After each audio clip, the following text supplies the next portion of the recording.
नमस्कार मित्रांनो, मी तुमचा मित्र मिस्टर क्रिएटर। आज आपण भेट देणार आहोत आपल्या अगदी जवळच्या आणि खूप थोर अशा एका दिव्य व्यक्तिमत्वाला।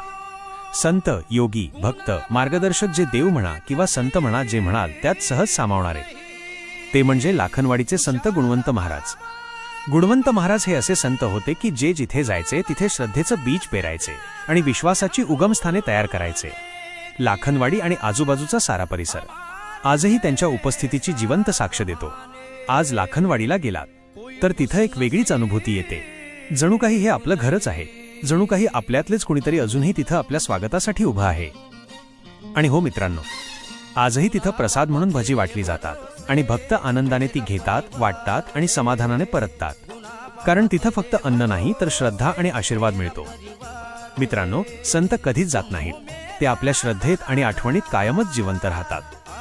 तुम्हाला व्हिडिओ आवडत असेल तर नक्की शेअर करा आणि फॉलो करा। धन्यवाद।